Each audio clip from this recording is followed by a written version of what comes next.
Hey guys, welcome to the Nate Whitson podcast. So glad that you're here. We're going through a series here of 5 habits that can destroy and 5 habits that can hurt in 4 different areas of your life that you probably care about as a Christian man. That is being a better dad, a better husband, a better father, a better husband, a better follower of Jesus, and a better man. Seems like I should know these better, right? A better husband, a better father, a better follower of Jesus, and a better man. And so, where we're going to go here over the next several podcasts, starting at episode number 144, is we're going to look at each of those 4 categories: being a dad, being a husband, a follower of Jesus, or just a man in general. And we're going to look at 5 habits that can hurt you and 5 habits that can help. And we talk about habits here because I'm a habits and behavioral change coach for Christian men, and I use a system that I created called the Start Super Small system, and it teaches you how to create change in your life, how to break bad habits or how to create better ones, how to actually, go through a system and a process that teaches you how to build better habits and routines in your life. And so we're going to look at that idea of like habits that hurt and habits that help. And today we're in part 2 of talking about being a dad. And so in episode 144, if you didn't listen, you can go back to that. And we look at 5 different habits or areas or patterns, routines, whatever you want to call them. 5 things that can hurt you as a dad, hurt your potential of being who you want to be as a dad, who your kids need you to be as a dad. And then today I want to talk about 5 habits that can help make you a great dad. Okay? And to do that, I'm picturing a garden. My wife has... I'm actually, you can't see it from, I guess, where I'm sitting. You can't tell what I'm looking at outside the window, but outside the window is a small little garden. And so I can't help but see this as a really like simple analogy of where I want to go today. My wife plants this garden, and, early on there's some heavy lifting that you got to do to prepare the soil and do different things. But once that's in place, we're in year 2 or 3 now of having this simple garden. And it's little things. A little bit of watering each day. It doesn't really take that much time. A little bit of pruning back, or a little bit of, taking care of the weeds, making sure there's a little bit more sunlight, whatever it is.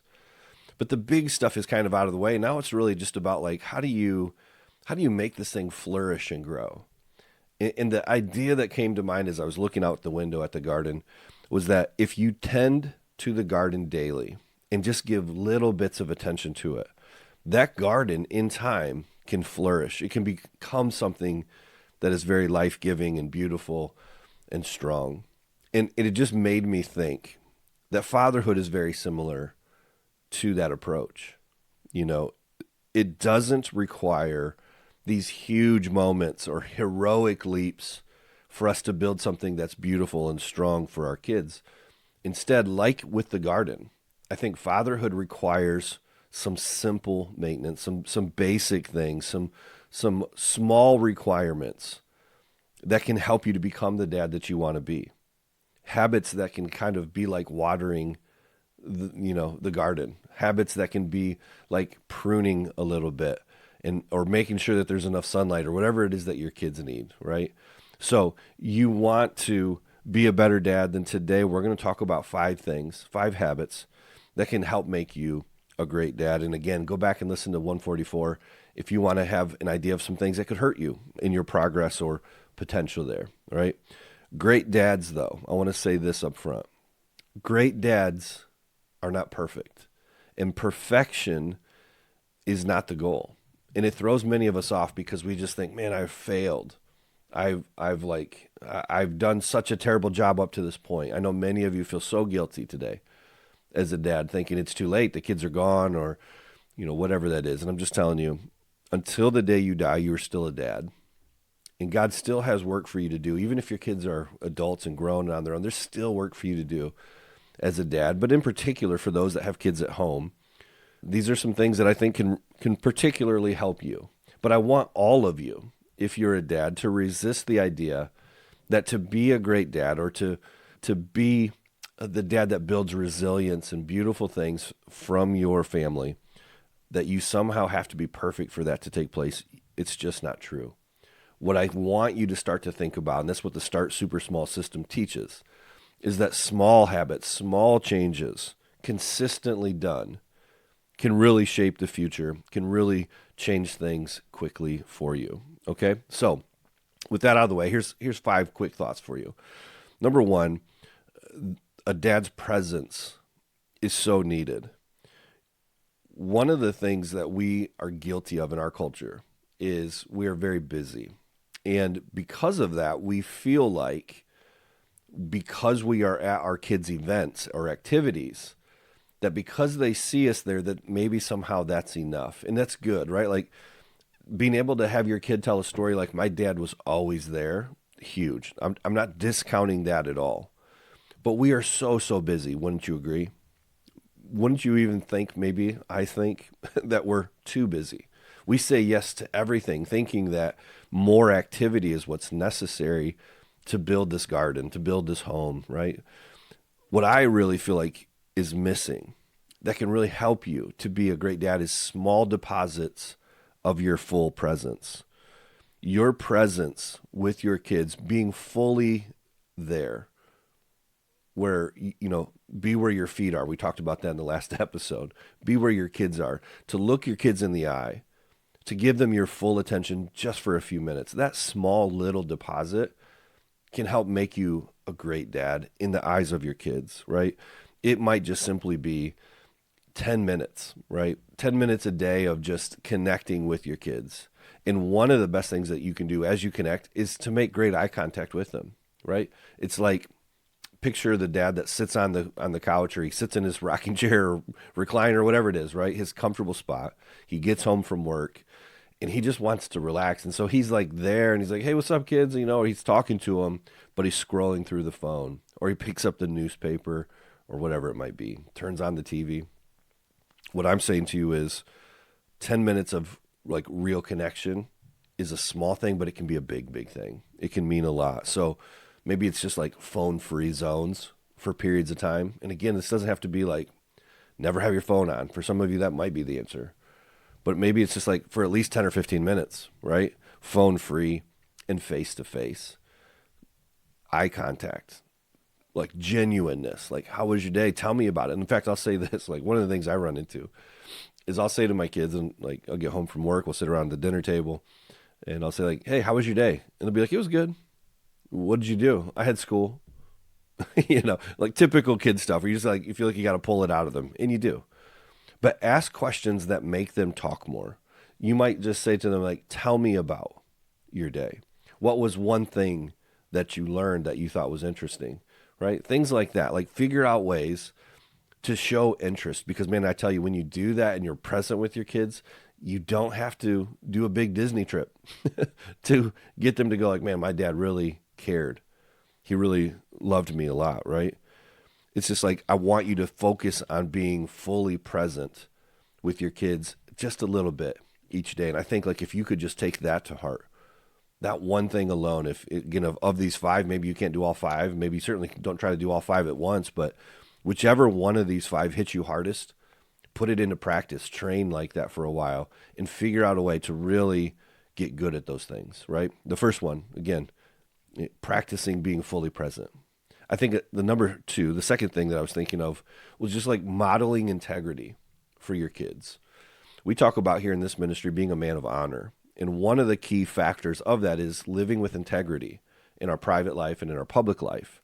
And one of the things that means to me anyways, is that you're not inconsistent with who you are. And think of it this way, like there are a lot of people that like when they go to church on Sunday, they're one way. And I guess that's kind of what comes to mind.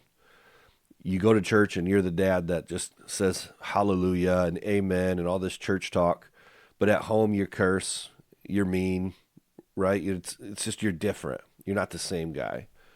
I think modeling integrity is when you've got this consistency of character that wherever you go, you're the same, right?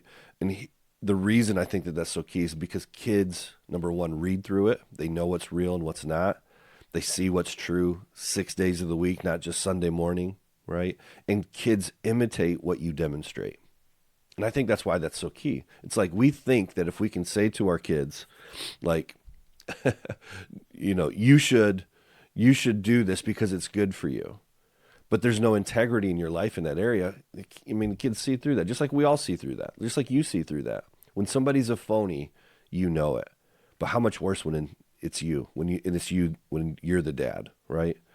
It's like, have you ever had your kids say some kind of like phrase or comment or, yell at their siblings or something, and they use some words and you're like, oh my gosh, like I know exactly where they got that. That's exactly what I say. It's exactly how I say it. That's the same tone or whatever it is, right? I'm so guilty of that. And I think the point of it is like your kids are watching you. Your kids are imitating you, and they're going to pick up things about you, and they're going to do things like you. And in fact, like, have you ever thought about this? Like the parts of your childhood, maybe when you were growing up, the things that you didn't like most about your parents, don't you find that you do a lot of those things? I totally do. Like I feel like, man, some of the things I dislike the most, I do to my own kids. And it's because we all model a lot of what we see. And so I want you to think about that today. We're talking about like 5 things that can help you to be a great dad, and learning to be consistent and have integrity at home is so, so key. Be the kind of guy that like keeps promises. Be the kind of guy that is consistent. Be the kind of dad that says, "Hey, church is at 11 and we're going to be there." Like, I don't want to. I don't want to go. It's so boring or whatever, right? This is what we do. This is who we are. Attendance is mandatory. Be that dad. When you make mistakes, model integrity by just saying, "Man, I screwed up. I haven't been living up to my standard. I haven't done this right." Or, "Man, when I talked to you that way, or I talked to your mom that way the other day, that was wrong. And I want to get better," right? Modeling integrity might just mean like, let them catch you doing good. Let them catch you praying with a friend. Let them catch you reading your Bible. Let them catch you doing good, right? Live your life in a way that you would love to see them model and live themselves. That's number 2. All right, number 3, I just was thinking of this. Like, what would it take to be a great dad? One of them, for many of us anyways, is just learning to respond appropriately, respond with calm. Like a dad's tone is really kind of, a dad's emotional state of mind. I'm trying to think of the best way to say it. Like a dad's tone really sets the tone for the family. And maybe you've heard this said before. I think it's worth repeating. But like the idea is that you want to be a thermostat, not a thermometer. And if you've never heard that, what that means is like with a thermostat, you set the temperature. You decide how hot or cold you want it to be. But a thermometer just simply tells you how hot it is. And the point of that is simply this: learning to have the kind of right mindset and spirit about you sets the tone for the family. Like an out of control dad is a scary dad. It's scary for a kid when they don't know if dad's going to be hot or cold, right? Learning to be self-controlled as a fruit of the Spirit because you walk with the Lord, because you are faithful to Him, because you are in the Word yourself, because you're trying to grow, because you're focused on being a great dad, right? That's all the things that you need to do to set the temperature the right way. Because, again, a volatile home, a volatile dad, an inconsistent dad feels dangerous to a kid. So maybe for you, when you think about like, what are you like at home? What is your response like to your kids and to your family? Like, maybe you just need to learn to pause throughout the day. Maybe it's take a deep breath before you respond. Maybe for some of you, it's like talking to the kids and saying, "Hey, give me 5 minutes. I want to come back to this," right? One of the things that I see happen, and I'm sure I'm guilty of it certain times, is like ignoring the problem because it's just easier. Right. And so like when I talk about like having a calm response or making sure that you're controlling the emotional climate of your home, one of the things that I'm not saying is just let it go, because a lot of us would just rather not deal with conflict. A lot of us would just rather get out to the barn or to our safe spot or whatever it is, get distracted and go, "You know what? Everything's fine now. I'm going to move on from it." Don't do that. Right. Deal with things appropriately. But it might mean, if you're quick to get angry, that you take a deep breath, that you take a quick walk around the house, that you separate by a few minutes, that you get yourself under control. The other thing I think it means is just be very, very careful, dad, with the words that you use. Be very careful of the words. Be very careful of the tone at which you say it, the sarcasm, the meanness, right, that can come out of a guy. You know, like when a guy gets angry and frustrated and he hits a table or he yells and curses like to another guy can handle that. But your kids don't need that, right? And it's not good with another guy either. I'm just saying, you know, think about what it's like to be a kid. And some of you probably grew up in homes where it was that way. Your dad's face would just be like all twisted and gritting his teeth, and he's just like pure venom. Man, there's nothing worse, nothing scarier than that.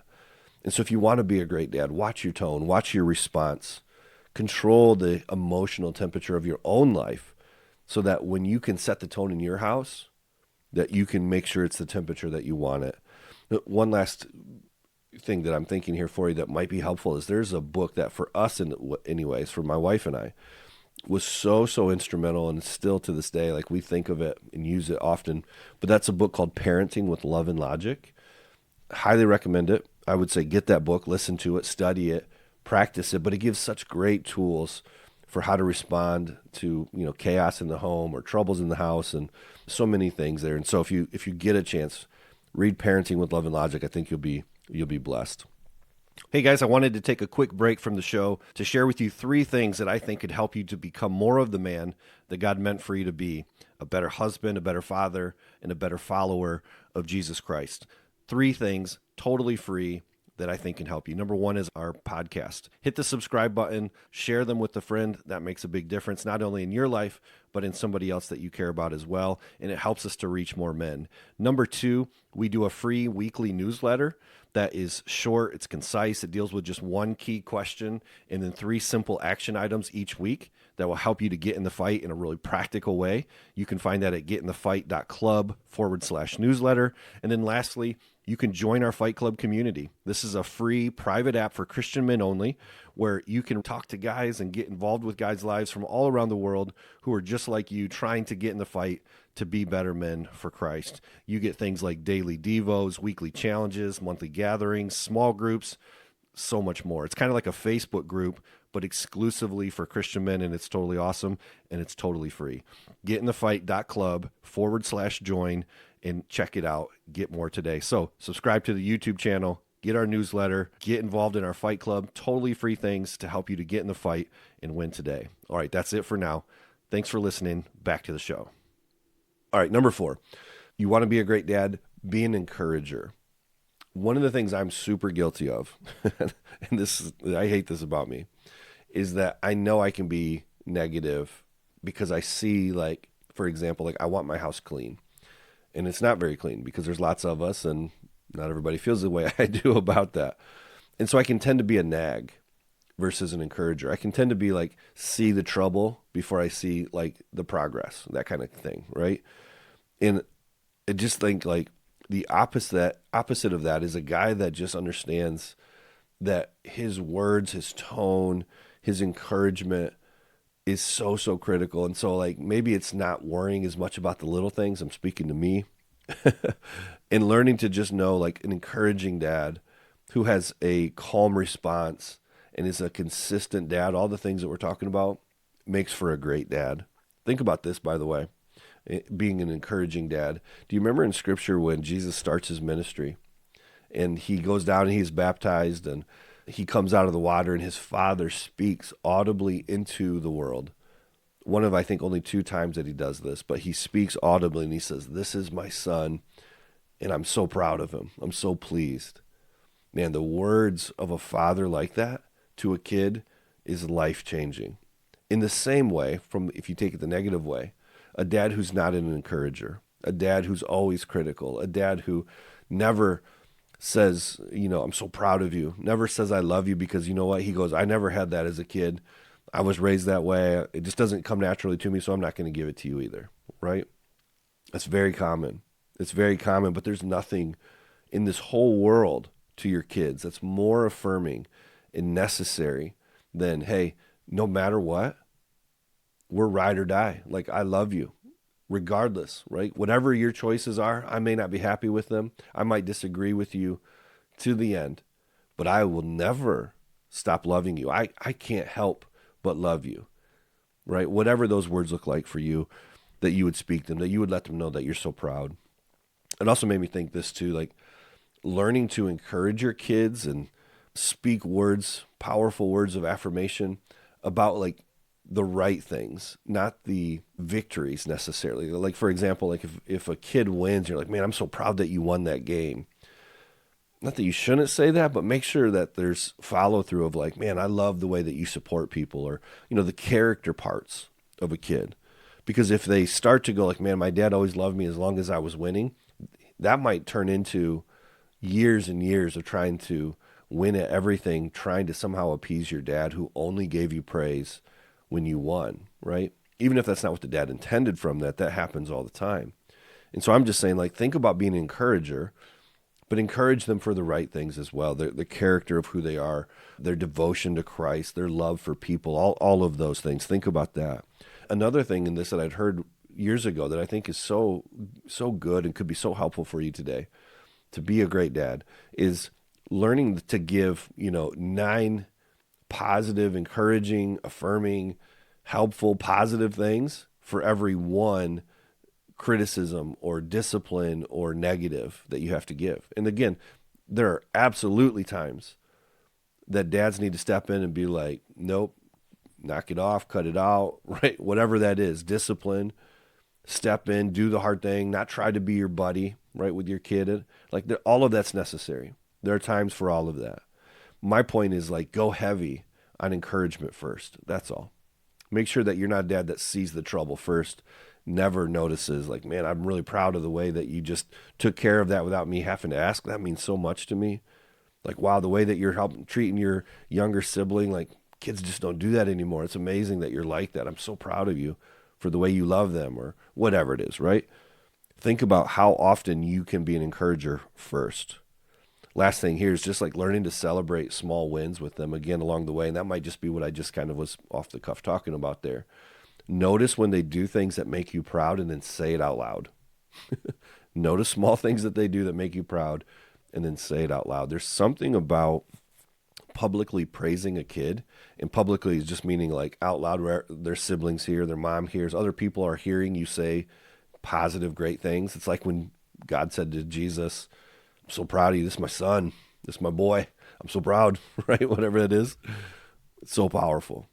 Do that as often as you can, man. Like, there's nothing worse than a parent that in front of other people talks down about them. This kid is such an idiot. You should have seen what he screwed up the other day, blah, blah, blah, whatever it is, right? And this happens a lot. Don't be that dad. Don't be that dad. Be an encourager.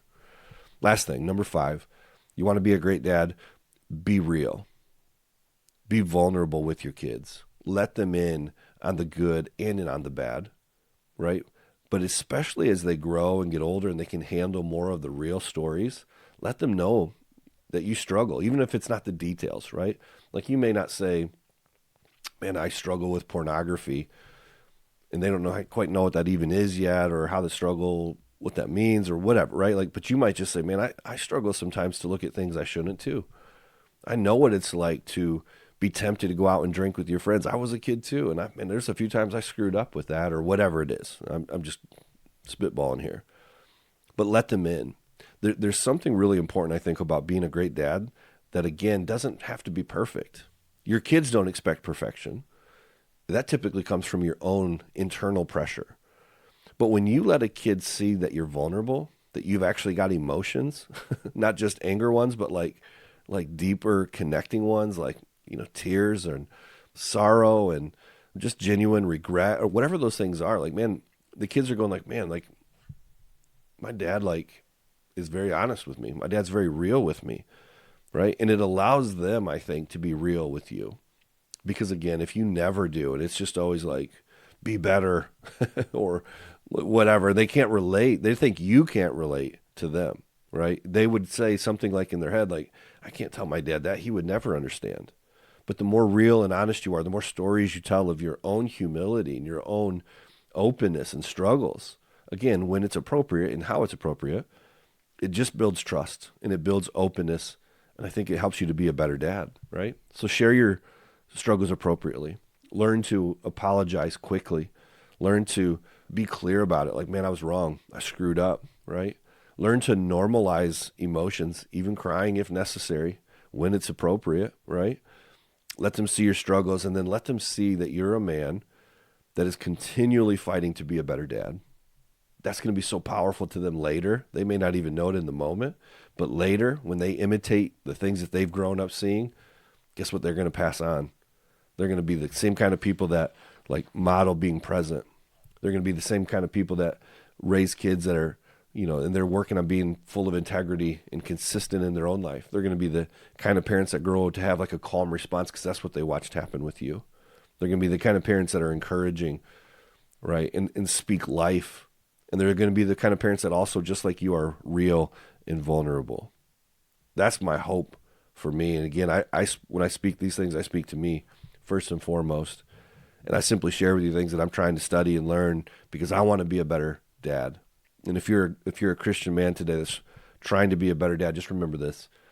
It isn't about being perfect. It's daily watering the garden, right? It's the little things. It's starting super small. Pick one of these 5 areas today that really stood out to you. Maybe it's being vulnerable. Maybe it's being more present, putting the phone down. Maybe it's being consistent, whatever it is. I want you to pick one, start small, and start training your life that way. Like, man, I'm going to really focus in on this until it just becomes like second nature, and then add the next one, and then add the next one, right? But you don't have to be perfect. And here's what's amazing. God's grace fills in the gaps for all of the times that all of us fail. And that is so helpful. That is so encouraging. It's so good, isn't it?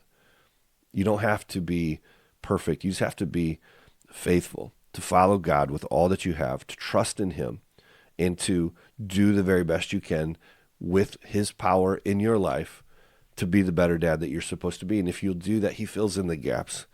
Praise God for that, right? So now, before we go, again, if this episode or episode 144 is helpful to you, will you do me a favor and just before you leave and move on for your day, click that subscribe button and share this with a friend. Maybe, again, there's a friend that's never heard of the Nate Whitson podcast, and they're like, man, this is really good.